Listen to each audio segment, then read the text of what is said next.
G'day everyone, long time no hear, see, listen, all of that. My goodness me, is life getting busy at the moment. I'm not 100% sure what's happening with YouTube going forward, if I'm being completely honest, with the work, of course, with Talking Hawks, and I'm also working with RPPFM, the Peninsula, leading sports radio station with a lot of their shows as well. It's fair to say YouTube's been put on the back burner. When that picks up, I'm not 100% sure yet. I promise you the effort is there. The execution may not have been, but we're back with another Power Rankings video. Of course, every month I go through all the teams, sort them into where they're at. We do have an uneven fixture, but I still feel like we learn a lot as each month goes by, and I think this is going to be the most drastic change out of all of them, of the ones that we've done so far. So let's get stuck into it. I hope you enjoy. As you know, we got the number one, we got the contenders. I don't think there's going to be as many of those as there was even 2 months ago. Finals caliber teams, teams that are off the pack, and of course teams that are shit. So let's get into it. Let's start with the Crows.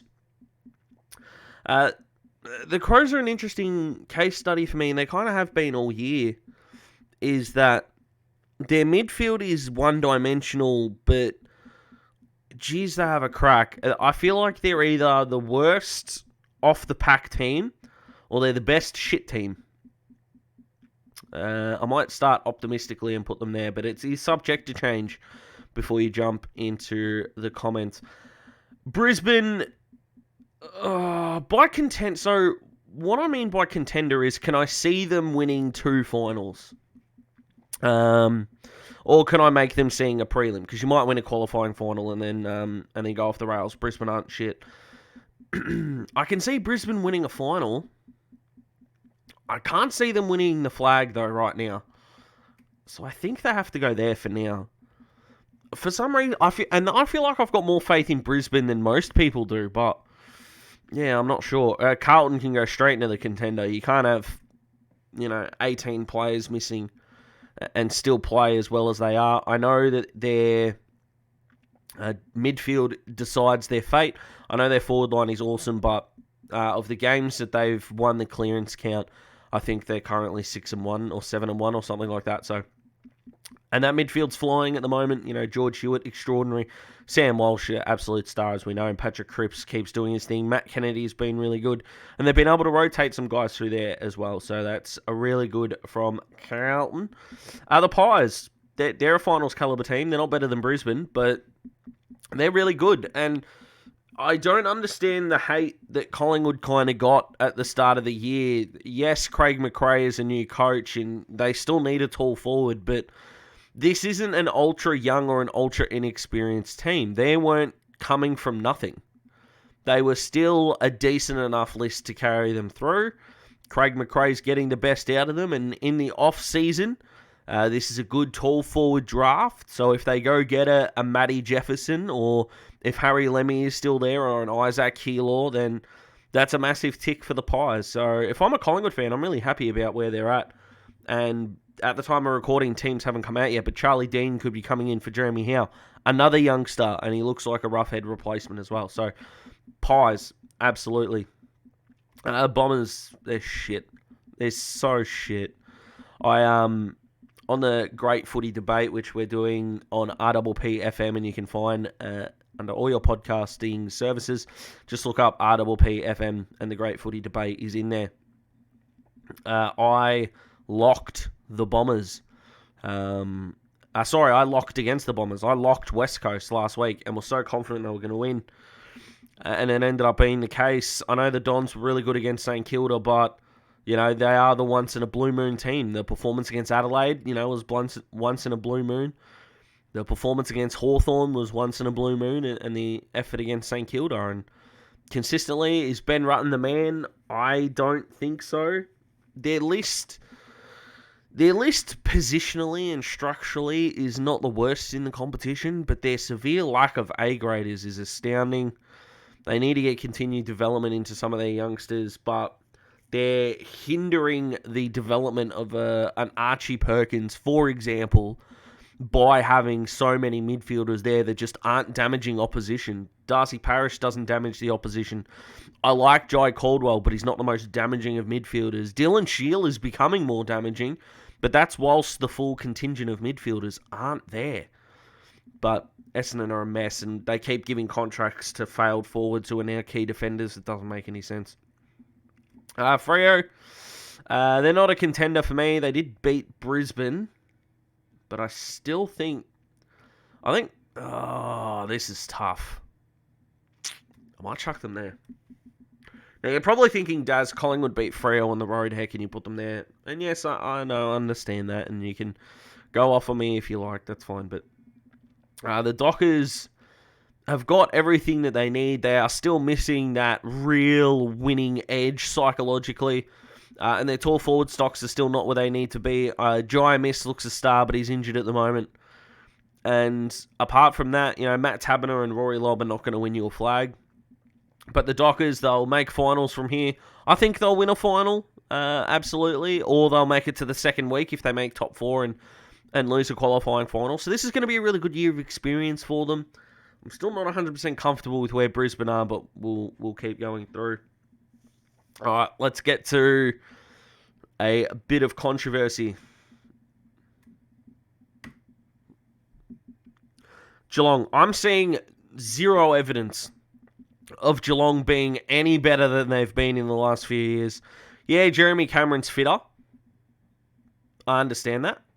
But it took Tom Stewart doing what he did to Dion Prestia and a miraculous mark by Jack Henry to get over a Richmond team who are currently not in the 8. Now, they've got a really good run home. So I think they'll finish top 4. And they'll suck everyone in. A lot of media people are already saying how they're going to win the flag, but I see them as the huge trap of 2022, to be honest. So that's kind of where I stand. Can I put Geelong at the back end of the contenders? Why do I have more faith in Brisbane than I do anyone else? I don't know. But let's go through it. But right now, I see Geelong as a trap. I'd probably have Brisbane ahead of them, to be honest. But Brisbane, again, psychologically, is a mess. So you'd probably argue these three teams psychologically, for different reasons, but psychologically are off the pace. The Suns, they're a finals team. I'll put them ahead of Collingwood for now. But if, the winner of that game, we can put firmly in, ahead. But I'll put the Suns behind. They look uber dangerous at Metricon and Darwin. I've still got a little conjecture about their ability to play their best footy away from home. Now, the Port Adelaide game was awesome. Was absolutely fantastic. In my opinion, they were probably closer to a win than Port were in terms of the way that they were playing, but Port set up behind the ball just a little bit better. And I would honestly put the Suns in the contender category if Ben King had a career best year, the way they're playing. So put how they're playing now, add 50 to 60 goals from Ben King, and they would absolutely be there, or potentially there. But their mosquito fleet of a forward line, Isaac Rankin's playing good footy. I've been a doubter, but he's been good. Joel Jeffrey, Malcolm Roses, and Ben Ainsworth's been almost their most improved player. So the Suns there. I get the feeling we're not going to have too many contenders, so I might have to readjust here. The Giants, they're off the pack, but better than the Crows. They'll beat the Hawks this week. Hawthorn haven't won at Giants Stadium, and I'm a Hawthorn fan, but I can accept that. But the Giants, it's the most lucrative job, I think. They're more Port, but I don't think Port have got the guts to sack Ken Hinkley, so they've still got some off-season moves to do. I still think their first-round pick needs to go towards one of the talls, and we talked about it with Collingwood, but there are really, really good talls in this draft, tall forward, so go get one, and you can play Harry Himmelberg wherever you kind of need to, but Jake Riccardi hasn't proven himself as anything yet. Jesse Hogan's been, okay, but what else do they need? Medium forward? Can they trade up and get a Harry Sheasel, or do they gamble on Braden George still being at their pick? He probably will be at their pick. That would be a really good fit for the Giants. But don't draft a midfielder. They don't need a key back. I know Phil Davis is going, but Lee Kalir they drafted in the first round last year is a talent, so they're probably okay there. They don't really need small defenders or wingers or midfielders, so Braden George are a tall forward.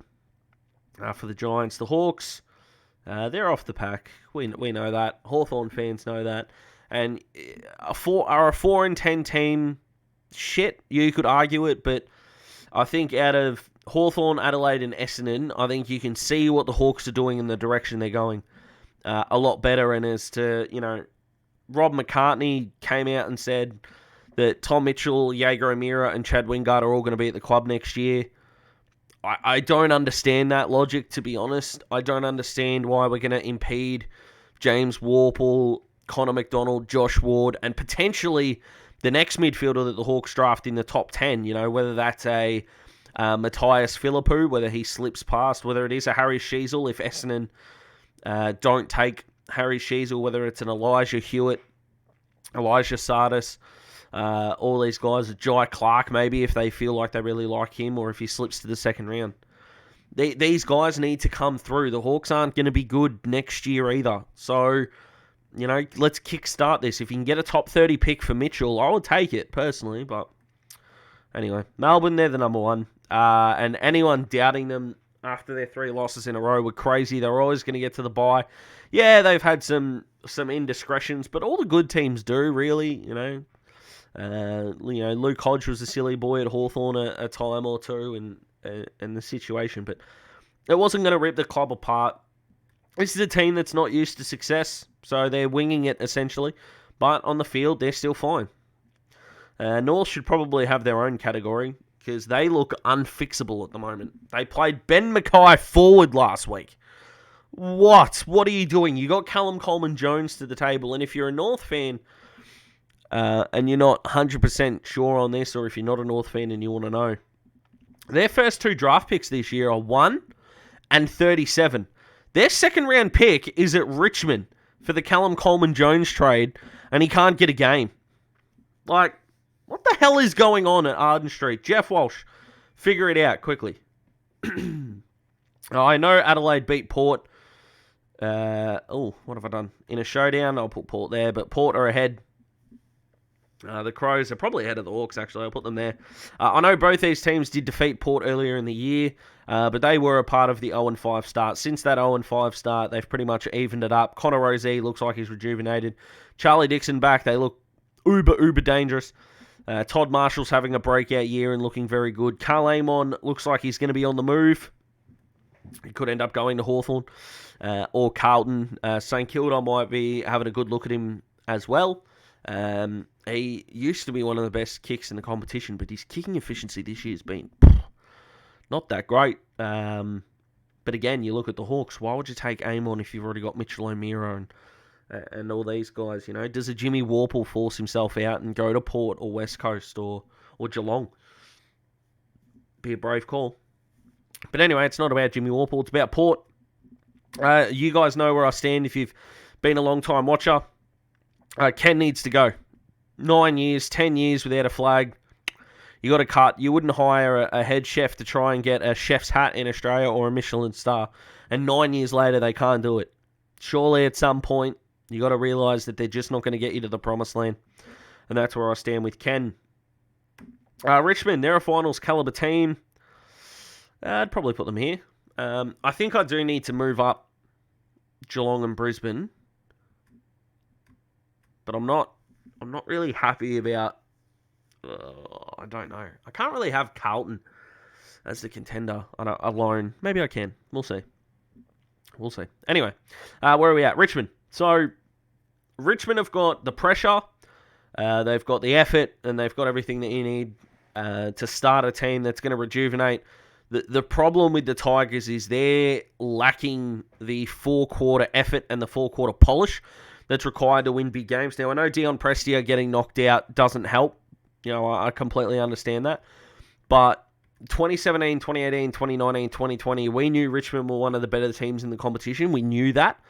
And if you still even are on the Richmond bandwagon, you're thinking, or if you're a Richmond fan, you're hoping. But no one knows it right now, and that is a big problem. So that's why they can't really contend for me until I know they're back. But I know Freo are 4th at the moment, but maybe it's just I'm riding off the back of the success. But, I think Richmond are a finals caliber team. But if they get an injury down back, they're in trouble. Noah Bolter, they need him back desperately. But I like it. I kind of like. Actually, no, I'm gonna go there. Freo. I know Freo are a good team that aren't quite there. I'm thinking Richmond are, so I'll swap them. This is why you got to wait till it finishes, guys, before you comment, because even I'm winging it a touch. The Saints. Ugh. It's there or it's there. You know what? I can't judge on future performance. They're off the pack. They're St Kilda are a team that need pressure to bring their A game, which is effort. And their effort's been woeful for a couple of weeks. Been disastrous. The Essendon game, I thought, was a write-off. It was just a complete aberration, and they'll get better. And then they didn't put up a fight against Sydney. They out-tackled them, but they just couldn't get their hands on the ball at all. And I'm someone that is not surprised at all about Max King, and why Grant Thomas came out and said that his body language was poor, for me, was a little bit silly. If the ball was coming to me, as bad as it was to Max King on the night, then I would have been frustrated as hell. The Swans. Swans are a contender. Maybe I do have too many contenders here. Possibly. I might reassess this at the end, but my instincts tell me the Swans are a contender. I think Bud's got to play a bit higher up the ground, circa Hawthorn 2013. I know Logan McDonald is no Jared Ruffhead yet, and whether he gets there or not is up for conjecture, but the Swans forward line looks so much more powerful when Bud's not 25 metres out. And they're smalls as well. You know, Tom Papley's back into some really good form. I do worry about the fact that Sydney do give up multiple goals at once. It is a real problem that they've got. Now, the last week, it didn't really affect them, but they were only playing St Kilda. But when it comes to a final, can their young guys stay in games long enough to get them over the line? That is the question for me. Eagles, I know you're thinking that they're shit, and you're probably right. But the reason why I'm going off the pack is they're starting to tell us what they are with a mix of experience and youth. So, you know, Hearn's 34, Kennedy's 34. They're probably done by the end of the year, or Hearn may go on. But positionally, they've got guys on their list that can come in and replace. Now, not to the same quality, of course. You know, a Jack Williams is not going to be a Josh Kennedy type. And I know they've got Oscar Allen to come back as well. But you know, Hearn down back. Does an Alex Witherden get another chance? You know, potentially. And in the midfield, you know, Shuey and Yo aren't that old, 29 and 28, I think, going into round 1 next year. And, of course, Greg Clark, mature age recruit. He looks fine. I think Andrew Gaff can be let go to another club. They'll keep Jeremy McGovern. They absolutely need to, along with Tom Barras. They're not as bad as people think they are. But I think they've had a really poor year internally. We know COVID, the nightclub, everything's been horrific. So if they go into the draft, Will Ashcroft will go at 1. Do North take George Wardlaw or Matthias Philippou? Probably. So whichever one of those that North takes, West Coast should just take the other one. But I think they'll be hoping beyond hope that North take Wardlaw and the Eagles can end up with Philippou, 192 centimetres. Forward mid can provide a bit of spark. So that's what they'll be hoping. But I can understand if you want me to put them there or even there, but I'm going there. The Dogs, yeah, they're finals, but I've got less faith in the Dogs than I do a lot of the other teams. They're mid, again, kind of like Carlton. They're a worse version of Carlton because they rely on their midfield to win them games, but that's their only plan. Aaron Norton is a fantastic forward, don't get me wrong, but if the ball use isn't coming inside 50 that fantastically, he can be negated a little. I know he kicked 5 on Sam Taylor, and Sam Taylor's a fantastic defender, and he's always in the contest, but if the Dogs' midfield is even being slightly matched, he's not getting the ball, which is a huge problem. I think the Suns have got better avenues to score. I think the Pies are finding better ways to score with chaos ball. Same with Richmond. I do worry about Freo scoring, but I'm going to put the Dogs there. In terms of just finishing off the list, who would have thought Geelong's the team? I might actually do it like that. Are Brisbane really the third best team in the competition, though? Ooh, I don't think I'm comfortable that Freo, Richmond, and Collingwood, these guys can't win the flag. So of course I think Melbourne are going to win the flag. I wouldn't be shocked if Carlton do. I can't say I'd be shocked if Brisbane do. I still think they can turn it around. I, I would definitely be shocked if Geelong do. You know what? I'm going to leave it there. I think I'm going to leave it there. So what do you think, guys? Comment below. Let me know. I know it's not, the ladder or anything like that. But this is where I stand. I think Freo are a bit stiff, but I do worry about the fact that it's too early and they're still trying to figure things out. And of course, these aren't future projections. This is where I think they stand as of the end of June. I hope you guys are doing well. Once I know more about what's happening with YouTube, I'll let you guys know. Enjoy the rest of your week. I'll see you next time. Goodbye.